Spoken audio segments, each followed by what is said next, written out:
오늘 저는 본문을 근거로 해서 혼인잔치를 축복하시다, 이런 제목으로 말씀을 잠시 나누도록 하겠습니다. 본문은 갈릴리 지역의 가나에서 행하신 예수님의 첫 번째 기적에 관한 내용입니다. 예수님은 그의 어머니 마리아와 함께 혼인잔치에 초대되셨습니다. 뒤에 나오는 마리아의 행동으로 보아 아마도 요셉과 마리아의 친척의 결혼이었던 것으로 보입니다. 당시 갈릴리 지역의 결혼식과 피로연은 특징이 있었는데, 특히 피로연은 길게는 일주일씩 지속되기도 했습니다. 예수님의 일행은, 그러니까 제자들을 포함해서 예수님의 일행은 여기에 초대가 된 것이죠. 그런데 잔치의 흥이 계속될 무렵 문제가 발생했습니다. 그것은 잔치의 필수적인 포도주가 바닥에 난 것입니다. 당시 중동 지방은 물이나 음료를 대신해서 이 저농도 알코올의 포도 음료를 마셨어요. 그래서 잔치에 포도주가 바닥에 난다는 것은 잔치에 음료수가 없는 것과 똑같은 것이었습니다. 그래서 이것은 당시 심각한 문제로 비화될 수 있었습니다. 그리고 신랑에게 책임을 물을 만한 일이었다고 합니다. 심지어 이것으로 인해 신랑이 소송을 당하는 일도 있었다라고 합니다. 마리아는 이제 부분적으로는 친척의 결혼식에 음식을 준비하는 일을 도왔는데, 친척이기 때문에 이 문제를 가지고 예수님의 개입을 요청합니다. 하지만 마리아의 이러한 요구에 예수님은 다소 냉소적인 듯 대답을 하십니다. 자, 4절 말씀 우리 같이 예수님의 대답을 읽어보겠습니다. 시작. 예수께서 이르시되 여자여 나와 무슨 상관이 있나이까? 내 때가 아직 이르지 아니하였나이다. 하지만 오늘 이 본문의 내용을 통해서 보면 예수님은 마리아의 요구에 결국 응답하시죠. 예수님은 하인들로 하여금 잔치 자리에 가기 위해 발을 씻는 물을 담는 돌 항아리 6개에 물을 가득 채워서 손님들에게 대접할 것을 말씀하십니다. 하인들이 그대로 하였을 때 손님들은 모두 질이 좋은 포도주를 맛보고 누리게 됩니다. 그것이 오늘 6절 이하의 내용이에요. 혼인잔치는 풍성하게 되었습니다. 즉 예수님은 이렇게 혼인잔치를 축복해 주신 것입니다. 그리고 이것을 통해 예수님은 자신의 영광을 제자들에게 나타내셨습니다. 11절 말씀이죠. 같이 다시 한번 읽어보겠습니다. 시작. 예수께서 이 첫 표적을 갈릴리 가나에서 행하여 그의 영광을 나타내심에 제자들이 그를 믿으니라. 아멘. 요한복음의 저자는 이 사건을 첫 번째 표적이라고 정의합니다. 요한복음에는 7개의 표적이 나오는데, 그래서 요한복음을 표적의 책이라고도 해요. 근데 오늘 가나 혼인잔치의 이 기적을 오늘 요한복음의 저자는 첫 번째 표적이라고 정의합니다. 여러분, 표적이 뭘까요? 이 단어의 의미에 우리가 좀 주목할 필요가 있는데요. 표적이라고 하는 것은 어떤 중요한 진리를 부분적이지만 지시하는 역할을 합니다. 그 중요한 진리를 완벽하게 드러내지 못하지만 그것을 암시하는 표지판과 같은 것이 바로 표적입니다. 그래서 여러분, 이 표적의 그 의미에 대해서 조금 이해가 안 되시면 드라마를 생각해 보시면 돼요. 우리가 보통 좋아하는, 주로 여성분들이 좋아하지만 드라마의 특징을 한번 생각해 보세요. 드라마의 결론에 이르러서야 무언가가 다 드러나죠. 예를 들어 좀 상투적인 내용이지만 이런 것입니다. 주인공 역할을 한 남성이 대기업의 회장의 막내 아들이라는 거, 아니면 그 회장의 혼외 자식이라는 거, 뭐 이런 것들이 드라마 결말 부분에 이뤄야 드러나게 됩니다. 또 이런 내용도 있습니다. 여자 주인공의 가문과 남자 주인공이 서로 이렇게 이제 사랑하는 사이인데, 알고 봤더니 여자 주인공의 가문과 남자 주인공의 가문이 원수지간이라는 거예요. 이런 것들이 드라마 결말에 드러나요. 하지만 드라마 초기에는 이러한 실체적 진실이 다 드러나지 않습니다. 작가가 그렇게 보여주지 않아요. 그것을 암시하는 이른바 복선이 존재하죠. 그걸 암시하는, 그걸 복선이라고 해요. 그게 바로 표적의 역할입니다. 그러면 여러분, 오늘 가나의 혼인잔치의 이 기적이 가리키는, 지시하는 그 중요한 진리는 무엇일까요? 오늘 그것이 설교의 주제입니다. 자, 그것은 이것이에요. 하나님은 우리를 축복하시는 분이시다 라는 겁니다. 이것이 가나의 혼인잔치의 표적이, 이 첫 번째 표적이 지시하는 진리예요. 그래서 그는 우리를 축복하기를 간절히 원하십니다. 아멘. 이 중요한 진리를 가리키고 있어요. 하나님은 그런 분이기에 우리가 그 복을 받고 누릴 자격이나 준비가 되어 있지 않은 대상이어도 하나님은 우리를 축복하십니다. 자, 이러한 중요한 진리를 가나의 혼인잔치의 기적이 지시하고 있다는 몇 가지 증거들이 있어요. 그 증거들을 좀 더 구체적으로 살펴보겠습니다. 자, 첫 번째, 마리아의 요구에 대한 예수님의 대답을 좀 더 살펴보겠습니다. 4절 말씀을 다시 한번 읽어볼까요? 4절입니다. 시작. 예수께서 이르시되 여자여 나와 무슨 상관이 있나이까? 내 때가 아직 이르지 아니하였나이다. 이 4절에 마리아의 요구에 대한 예수님의 대답은 언뜻 보기에 적대적이거나 시큰둥하게 보일 수 있습니다. 그도 그럴 것이 예수님이 마리아에게 여자여라고 그렇게 부르거든요. 이 말은 당시 어머니를 일반적으로 지칭하는 말이 아닙니다. 자, 그러나 요한복음의 다수의 연구자들의 연구에 의하면요, 이 여자여라는 말은 그렇다고 해서 버릇없는 말이거나 적대적인 말이 아니었습니다. 예수님이 혹은 당시 고대 근동사회에서 사랑하는 친구를 부르는 애칭이었어요.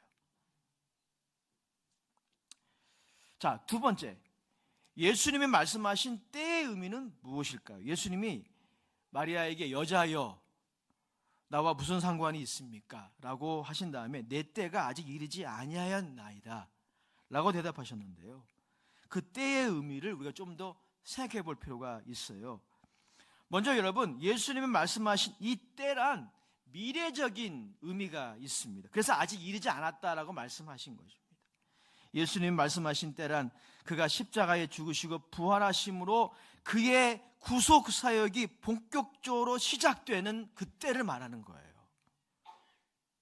예수님의 십자가에 죽으시고 부활하심으로 하나님이 인류를 축복하셨죠. 우리의 죄를 사하시고 우리에게 성령을 부어주시는 시대가 열린 것입니다. 근데 그때가, 그 시간이 아직 이르지 않았다라고 예수님이 말씀하시는 것입니다. 하나님의 인류 축복의 그 본격적인 시작이 아직 이루어지지 않았다라고 말씀하신 셈이죠. 그런데 여러분, 예수님의 이 대답에 나와 있는 이 때라고 하는 것은 이러한 미래적인 의미만이 아니라 요한복음의 이 때의 용법에 따르면 미래적인 의미만이 아니라 이미 시작된 어떤 시간을 의미하기도 해요.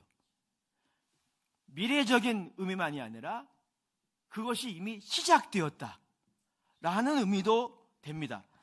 자, 그 예가 바로 요한복음 4장 23절이에요. 요한복음 4장 23절을 우리 그런 의미에서 같이 읽어볼 필요가 있습니다. 같이 한번 읽어보겠습니다. 예수님이 사마리아 여인을 만나서 하신 말씀인데 같이 읽어보겠습니다. 시작.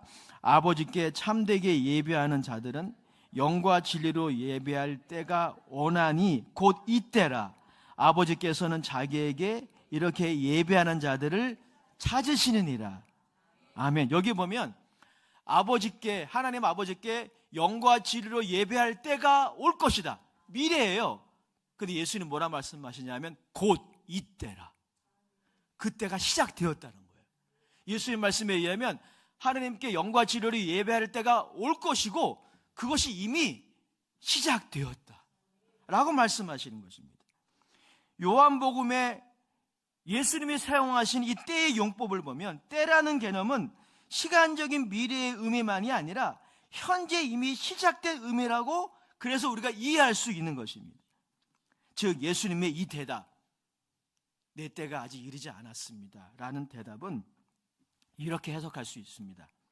하나님의 인류의 축복의 때가 절정에 이르지 못했지만 그 절정은 예수님의 십자가의 죽음과 부활을 통해서 이루어질 거예요. 그때는 이르지 않았어요. 하지만 이미 시작되었다. 이것을 함의하고 있는 게 바로 오늘 4절의 예수님의 대답인 것입니다. 그래서 4절의 이 대답을 우리말로 정확하게 번역하기는 어렵지만 이렇게 번역할 수가 있습니다. 다수의 주석자들의 그런 연구의 결론이에요. 이렇게 대답할 수 있어요. 이렇게 번역할 수 있습니다. 여자여, 왜 나에게 이런 요구를 하십니까? 그러나 나는 당신을 이해합니다. 그렇습니다. 요한복음이 제시하는 하나님은 이 땅에 궁극적으로 이루어지게 될 하나님 나라를 바라보지만 현실적인 결핍과 필요에 허덕이는 우리들을 이해하시는 하나님이십니다. 아직 이 땅에 하나님 나라가 온전히 임하지 않았어요. 예수님이 이 땅에 다시 오시면 혼인잔치가 이루어질 것입니다. 그때는 아직 그러나 오지 않았어요. 그래서 우리는 이 땅에 살아가는 동안에 결핍과 부족 또 고난과 싸우며 살아야 합니다. 그러한 상황을 우리 하나님이 이해하신다는 것이죠. 그리고 우리를 축복하신다 라는 것이 오늘 여러분 예수님의 이 대답에 담겨져 있는, 포함되어 있는 의미라고 생각할 수가 있어요. 자, 두 번째, 마리아의 반응을 한번 생각해 보겠습니다.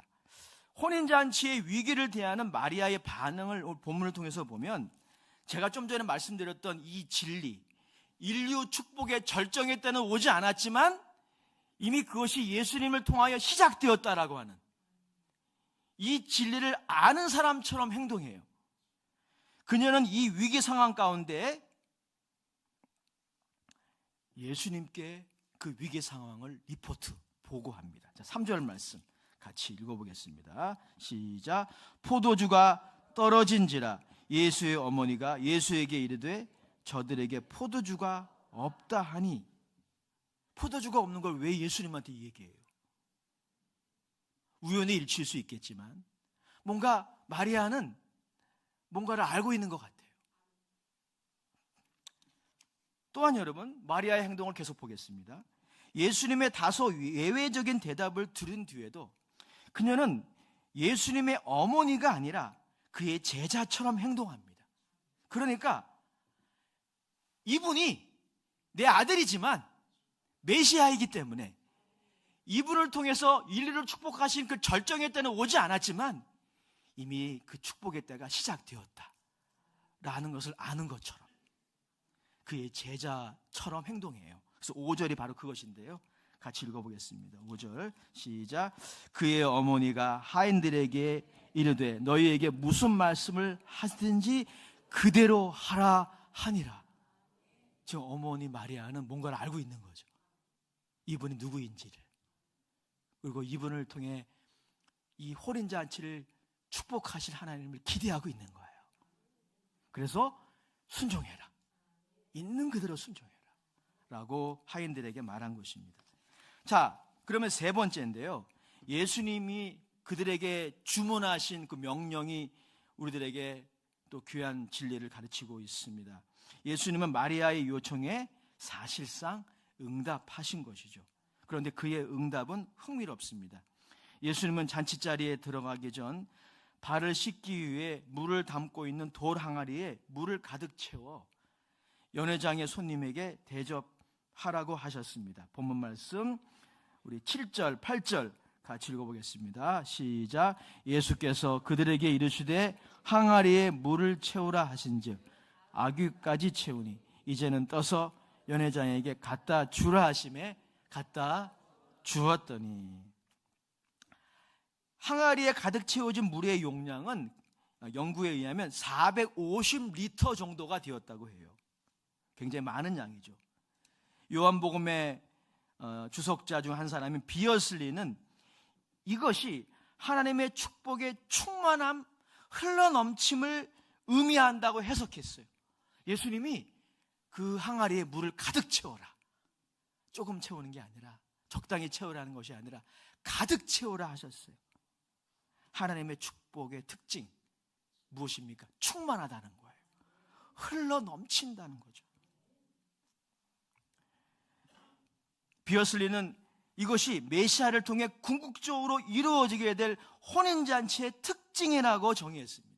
여러분, 예수님이 이 땅에 다시 오셔서 이루어지게 될 혼인잔치, 그리고 하나님 나라의 특징은 뭐냐면 아낌없이 공급하신다는 거예요. 이게 하나님의 축복의 특징이에요. 이 하나님의 축복의 특징을 잘 보여주는 구절 한 가지가 있죠. 우리가 자주 읽고 암송하는 구절, 로마서 8장 32절이죠. 로마서 8장 32절 다 같이 한번 읽어보도록 하시겠습니다. 시작. 자기 아들을 아끼지 아니하시고 우리 모든 사람을 위하여 내주신 이가 어찌 그 아들과 함께 모든 것을 우리에게 주시지 아니하겠네. 자기 아들을 아끼지 아니하신 그 하나님께서 무엇을 아끼시겠느냐 라는 내용이에요. 이게 여러분 하나님의 축복의 특징이에요. 하나님의 축복의 특징은 충만함입니다. 흘러넘치는 거예요. 아낌없이 공급하시는 것. 이게 하나님의 축복의 특징입니다. 이것이 하나님의 선하심의 특징이에요. 또 하나의 특징이 있어요. 오늘 요한복음의 2장에 나와 있는 이 가나의 혼인잔치의 기적이 보여주는 하나님의 축복의 두 번째 특징이 뭐냐면 영적인 차원, 정신적인 차원의 문제만 해결하는 것이 아니라 우리의 현실적인 부족함도 채워주신다는 거예요. 하나님의 축복은 신랑이 처한 시급한 문제를 해결하기에 부족함이 없었어요. 포도주가 없는 것은 지금 신랑이 직면한 현실적인 문제였어요. 이 문제를 해결해야 되는 거예요. 그런데 하나님의 축복은 그 문제를 해결하기에 충분했다는 것입니다. 이처럼 여러분, 하나님의 축복, 복주심은 영적인 차원, 정신세계에만 해당되는 것이 아니라 우리의 현실적인 필요까지도 다루실 수 있어요. 이게 가나의 혼인잔치가 보여주는 하나님의 축복의 특징인 것입니다. 또 세 번째 특징이 있습니다. 어떤 주석자들은 돌 항아리의 물의 용도에 주목하기도 합니다. 자, 돌 항아리의 물의 용도는 당시 위생을 위한 것이었습니다. 중동 지방에 사는 사람들은 보통 샌들을 신고 다녔는데 그래서 발이 더러워지기 쉬웠어요. 그래서 집에 들어갈 때, 또 잔치집에 들어갈 때 꼭 발을 씻어야만 했습니다. 그런데 여러분, 이 돌 항아리의 물의 용도는 이런 위생용이기도 했지만 구약의 정결에 관한 율법 준수를 위한 것이기도 했습니다. 구약의 모세를 통해 전해진 율법에 따르면 쏟지 않은 손과 씻지 않은 발로 발로 먹을 수는 없겠지만 여러분, 정결하지 않은 상태에서 무언가를 먹으면 그것이 부정한 것으로 여김을 받는 것이 전통이었습니다. 잔치에 참여할 수 있는 사람은 이러한 정결이 필요했어요. 하지만 예수님은 그 물을 포도주로 바꿔 놓으셨습니다. 즉 이것은 율법보다 위대하시고 그것을 완성하신 예수님이 열어놓으신 새로운 질서가 어떤 것인지 보여주는 사건인 것입니다. 여러분, 예수님이 율법보다 위대하신 이유, 그리고 예수님을 통하여 이루어진 새로운 질서, 그것이 무엇인지를 오늘 본문의 사건이 우리들에게 암시해 주는 거예요. 여러분, 그 새로운 질서가 뭡니까? 이것입니다. 그 질서 안에서 하나님의 축복은, 예수 그리스도를 통해 나타난 그 축복은 근본적으로 자격 없는 자에게 주시는 하나님의 선물입니다. 더러운 자에게도 하나님은 이 선물을 주셔요. 이게 율법이 할 수 없는 거예요. 율법은 죄를 드러내고 정결하게 하는 그 정도, 정결하게 하라고 명령하는 그 정도만 할 수 있어요. 하지만 예수님은 그 이상의 일을 하셨습니다. 예수님은 우리를 축복하셨습니다. 자격 없는 자를 위해 피를 흘리셨습니다. 그래서 여러분, 축복하다라고 하는 영어 단어가 blessing이거든요. 근데 이 blessing이라는 단어가 bleed, 피를 흘리다라고 하는 단어에서 나왔대요. 중요한 의미가 있는 것입니다. 여러분, 예수님의 축복은 그의 피 흘림을 통해서 이루어졌어요. 여러분, 그리고 예수님의 피 흘림은 자격 있는 자만을 위해서 이루어진 게 아니에요. 여러분, 믿으시나요? 그게 예수님을 통해 이루어진 새로운 질서예요. 자격 있는 사람, 율법을 지킨 사람만 축복하시는 것이 아니라 자격 없는 사람, 더러운 사람도 그 잔치에 초대하십니다. 와야 합니다. 이게 예수님이 이루어진 새로운 질서예요. 그리고 예수님이 피 흘려 주심으로 그들을 축복하시는 것입니다. 사랑하는 여러분, 예수님의 축복이 율법이 할 수 없는 일을 합니다. 발을 씻는 물이 할 수 없는 일을 포도주가 하는 것처럼 예수님이 율법이 할 수 없는 일을 하신 거예요. 율법이 잘못됐다가 아니라 율법의 한계를 예수님이 뛰어넘으신 것입니다. 왜? 율법을 주신 분이 예수님이시기 때문에. 하나님의 축복, 예수님의 축복은 그것을 받을 준비나 자격이 없는 우리들로 하여금 하나님께 눈물로 회개하게 하고 단 한 번의 인생을 주님을 위해 살게 합니다.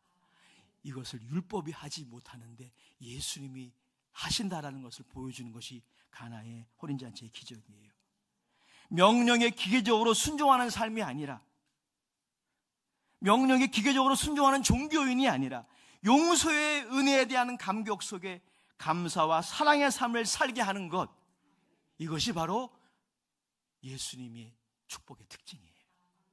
물이 할 수 없는 일을 포도주가 하는 것처럼 말이죠.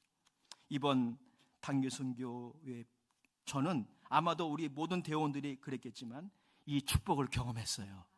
여러분, 기도해 주셔서 다시 한번 감사드립니다. 다음 주에 자세히 보고 드리겠지만 말입니다. 하나님이 얼마나, 저는 이것을 이번에 깨닫고 왔어요. 하나님이 얼마나 필리핀의 어린 영혼들을 축복하게 원하시는지 새삼 깨닫는 시간이었어요. 우리를 격하게 환영하는 아이들의 눈망울을 통해, 말도 제대로 통하지 않지만 우리들에게 격하게 안기는 아이들을 통해, 그리고 그들을 위해 기도할 때, 그리고 예수님의 십자가 사건을 형상화한 조형물 앞에서 깨달았어요. 하나님이 얼마나 우리들을 축복하게 원하시는지. 동시에 우리가 이렇게 단계 선교 일정에 참여할 수 있었던 것도 하나님의 축복임을 깨달았습니다. 처음부터 마지막까지 하나님의 은혜였습니다. 그렇습니다. 결론입니다. 하나님은 우리를 축복하시는 하나님이십니다. 그리고 그것은 근본적으로 은혜의 선물이에요. 그리고 그것은 영적인 것만이 아니라 우리의 현실적인 필요를 채우기에 충분합니다. 우리는 예수님의 십자가가 세워진 골고다에서 그것을 깨닫습니다. 그래서 그 축복이 예수님의 피 흘리심으로 절정을 이루었고, 지금도 그 피 흘림은 모든 족속과 방언과 나라로 향하고 있습니다. 요한계시록은 이렇게 증언합니다.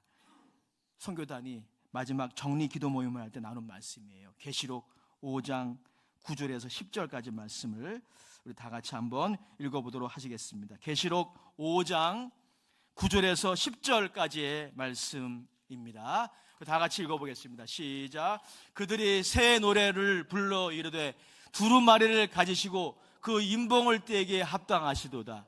일찍이 죽임을 당하사 각 족속과 방언과 백성과 나라 가운데서 사람들을 피로 사서 하나님께 드리시고 10절입니다. 그들로 우리 하나님 앞에서 나라와 제사장들을 삼으셨으니 그들이 땅에서 왕 노릇하리로다 하더라. 아멘. 사랑하는 여러분, 우리가 속해 있는 공동체, 가정이나 교회나 기타 공동체가 결핍과 빈곤, 불화라는 위기에 처해 있습니까? 이 하나님의 축복을 신뢰합시다.